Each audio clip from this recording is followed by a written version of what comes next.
నమస్తే, welcome to Andhraprabha. ఎట్టకేలకు భారత సంతతికి చెందిన సునీత విలియమ్స్, అమెరికన్ వ్యోమగాములు బుచ్ విల్మోర్ సహా పలువురు తిరిగి భూమికి వచ్చేస్తున్నారు. అయితే వీరు ఏ సమయానికి వస్తారనే దానిపై తాజాగా నాసా ఒక కీలక ప్రకటన చేసింది. అంతరిక్షంలో 9 నెలలుగా కొనసాగుతున్న ప్రయాణం చివరి దశకు చేరుకుంది.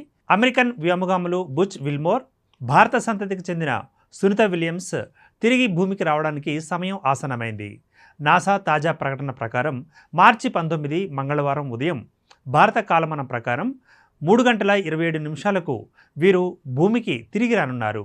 ఇక అమెరికా టైం ప్రకారం మంగళవారం సాయంత్రం 5:57 వారు భూమిపై ల్యాండ్ కానున్నారు. ఇదిలా ఉంటే సునీత విలియమ్స్ మన భూమిపైకి వచ్చే క్రమంలో తీవ్ర ఆసక్తి నెలకొంది. ఈ ఇద్దరు వ్యోమగాములు 2023 జూన్లో బోయింగ్ స్టార్లైనర్ అంతరిక్ష నౌక ద్వారా అంతర్జాతీయ అంతరిక్ష కేంద్రంలోకి వెళ్లారు.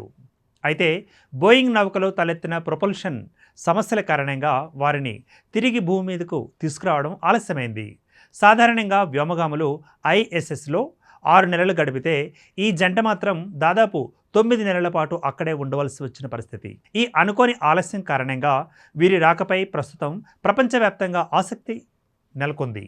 నాసా ప్రకటన ప్రకారం SpaceX crew dragon craft వీరిని భూమిపైకి తిరిగి తీసుకురానుంది. ఈ ప్రయాణంలో మరొక అమెరికన్ వ్యోమగామి నిక్ హేగ్, రష్యన్ వ్యోమగామి అలెగ్జాండర్ గోర్బునోవ్ కూడా ఉన్నారు. ప్రత్యేకించి సునీత విలియమ్స్ ఈ సుదీర్ఘ ప్రయాణంలో అనేక సవాళ్లను ఎదుర్కొన్నారు.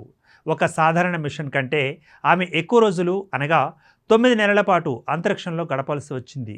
ఊహించిన విధంగా మరింత కాలం అక్కడే ఉండిపోవడం వారికి మానసికంగా, శారీరకంగా ఒత్తిడిని కలిగించాయి.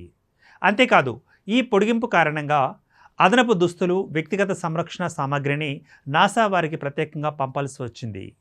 సాధారణంగా వ్యోమగాములు అంతరిక్షంలో ఉంటే వారి కుటుంబ సభ్యులు కొన్నిసార్లు వారితో వీడియో కాల్స్ చేసుకునే అవకాశం ఉంది. కానీ ఎన్నో నెలల పాటు భూమికి తిరిగి రాలేకపోవడంతో కుటుంబాల నుంచి దూరంగా ఉండడం పెద్ద సవాల్గా మారింది. అయితే వీరి సహచర వ్యోమగాముల సహకారం, ISSలో అందుబాటులో ఉన్న విభిన్న కార్యక్రమాలు వీరికి కొంత ఊరటను ఇచ్చాయి. సునీత విలియమ్స్, బుచ్లకు బేబీ ఫుట్ అనే సిండ్రోమ్స్తో బాధపడే ఛాన్స్ ఉందని వార్తలు వస్తున్నాయి. అంటే ఇంతకాలం గ్రావిటేషన్ హబ్లో వీరు ఉండిపోవడం కారణంగా భూమిపై అందరిలా నడవలేని పరిస్థితి అన్నమాట.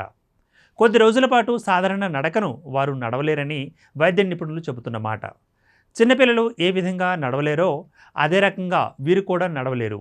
అటు తర్వాత తిరిగి రికవర్ అయ్యే ఛాన్స్ ఉంటుంది. సునీత విలియమ్స్ రికార్డును నెలకొల్పింది.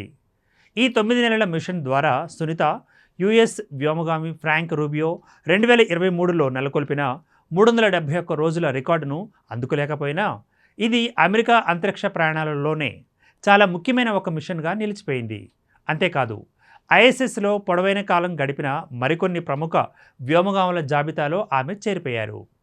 నాసా ప్రకారం ఫ్లోరిడా తీరంలోని సముద్ర ప్రాంతంలో మార్చి 19 భారత కాలమానం ప్రకారం ఉదయం 3:27 వీరి క్యాప్సిల్ నీటిలో దిగుతుంది.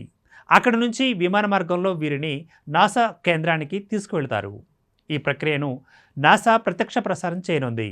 మార్చి 18 భారత కాలమానం ప్రకారం ఉదయం 8:30 ఈ ల్యాండింగ్ సన్నాహాల గురించి నాసా ప్రత్యక్ష ప్రసారాన్ని ప్రారంభించనుంది.